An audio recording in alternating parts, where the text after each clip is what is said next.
Halo semua, balik lagi di channel Bintang Jatuh. Di channel ini kalian akan diceritakan alur cerita sebuah film dengan ringkas dan jelas. Alur cerita film kali ini berjudul Cocaine Bear. Film ini dimulai dari scene seorang pria parubaya yang tampak sedang bahagia di atas sebuah pesawat. Sambil menari-nari dia melempar beberapa tas ke bawah. Belum diketahui apa isi dari tas tersebut dan saat pria tersebut bersiap-siap untuk terjun, sialnya kepalanya malah terbentur ke dinding pesawat yang membuatnya pingsan dan belum diketahui bagaimana nasibnya di film ini. Sementara itu di bawah sana, di sebuah hutan sepasang kekasih yang bernama Olaf dan Elsa tengah bermesraan. Mereka sedang membicarakan tentang masa depan, anak dan rencana pernikahan mereka. Sekali-kali mereka berselisih pendapat tapi kemudian akur lagi. Ya begitulah, seperti pasangan pada umumnya. Saat tengah asik mengobrol dan menikmati pemandangan alam, mereka terkejut melihat seekor beruang hitam yang cukup besar. Olaf memperingatkan Elsa untuk mundur pelan-pelan, tapi Elsa yang ketakutan malah berlari sambil menjerit kencang. Beruang yang melihat tingkah mereka langsung mengejar. Saat sedang panik dan berlari kencang, tiba-tiba Olaf terjatuh dan Elsa enggan menolongnya. Beruang yang melihat kejadian itu langsung melompat. Olaf ketakutan setengah mati, tapi seketika dia sadar beruang tidak melompatinya tapi malah menyerang, menarik dan menerkam Elsa. Olaf berusaha menolong tapi beruang menarik Elsa ke semak-semak. Yang terdengar hanya jeritan Elsa, hingga sesaat kemudian potongan salah satu kaki Elsa terbang dan jatuh di sampingnya. Olaf ketakutan setengah mati, kemudian lari terbirit-birit dari tempat itu. Esok harinya di TV muncul berita yang menghebohkan tentang jatuhnya kokain senilai jutaan dolar di dekat pemukiman penduduk. Di dekatnya orang-orang juga menemukan jasad seorang pria yang jatuh hingga tewas karena parasutnya gagal dibuka. Ternyata itu adalah pria yang di pesawat Dischin sebelumnya dan polisi mengenalinya sebagai pengedar narkoba. Sementara itu bos pemilik narkoba yang tahu tentang berita barang miliknya yang hilang, mengutus anak buahnya David ke gunung darah hutan lindung di Georgia, tempat di mana narkoba-narkoba itu dijatuhkan. Di suatu tempat di Georgia, seorang ibu yang bernama Coral dan anaknya Didi tengah berdebat tentang liburan mereka yang tertunda karena sang ibu harus bekerja sampingan, padahal mereka sudah janji ingin pergi melukis air terjun di hutan lindung. David kemudian bertemu dengan temannya Eddie yang sedang patah hati karena istrinya meninggal dunia. Yang lebih membuatnya sakit hati, saat dia membuat tato nama istrinya, yang tertulis di dadanya bukan nama istrinya Joan melainkan nama John.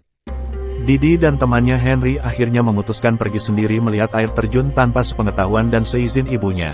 Sementara itu polisi yang menangani kasus narkoba tersebut juga harus pergi ke Georgia untuk mengusut lebih lanjut kasusnya. Sore harinya Coral pulang ke rumah.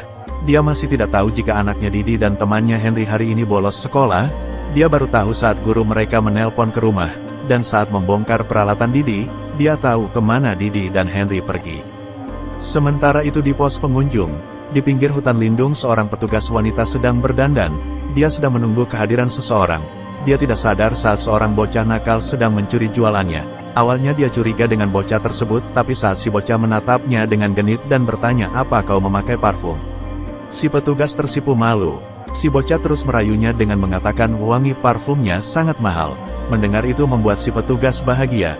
Dia memberi bocah tersebut sebuah permen. Dan saat orang yang ditunggunya muncul, pria tersebut langsung mengatakan ruangannya bau rokok. Petugas wanita langsung panik.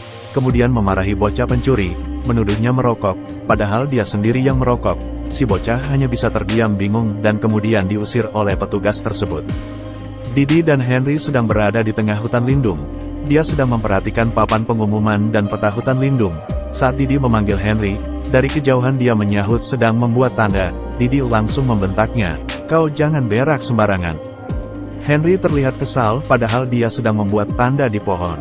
Tak jauh dari sana, tanpa sengaja Didi menemukan bungkusan kokain yang dijatuhkan dari pesawat. Dia dan Henry berdebat karena Henry mengaku-ngaku pernah menggunakan kokain. Didi tampak kesal karena Henry memanas-manasinya. Dia langsung merobek bungkusan itu dan mengambilnya, sedikit kemudian menyuruh Henry menghirupnya. Henry nampak pucat dan ketakutan. Dengan senyum usil Didi menyahut, "Bukankah kau sudah pernah mencobanya? Ayo sekarang coba lagi," ucapnya usil. Karena penasaran mereka berdua malah memutuskan untuk mencicipi benda tersebut dan mereka sependapat tidak menyukainya. Didi berkeliling dan menemukan lagi bungkusan lainnya dan sudah robek. Mereka sibuk berdebat tentang kokain saat seekor beruang tiba-tiba muncul di hadapan mereka. Mereka menatapnya tanpa takut. Henry kemudian menyarankan agar mereka tidak bergerak, tapi saat beruang tersebut bersin ke wajah mereka, Didi dan Henry langsung menjerit dan lari ketakutan. David dan Eddie terpaksa harus pergi mencari dan menemukan narkoba mereka yang hilang. Sepanjang perjalanan Eddie terus galau dan bersedih. Apapun yang dilakukan David mengingatkannya pada mendiang istrinya Joan. Sementara itu Coral sampai di pos petugas. Dia langsung menanyakan apakah mereka melihat Didi dan Henry. Untungnya mereka mau mencari bersama-sama ke hutan. Wanita penjaga pos menutup pos saat David dan Eddie sampai di sana. David langsung menuju toilet dan dihadang oleh 3 orang bocah nakal. Duel 3 lawan 1 akhirnya dimenangkan oleh David. Bocah-bocah nakal tersebut tumbang dan tak sadarkan diri, dan dari bocah nakal tersebut David menemukan narkoba milik mereka. Dia menginterogasi salah seorang bocah dan mendapatkan informasi. Mereka menyimpan narkoba tersebut di bawah sebuah gazebo di hutan.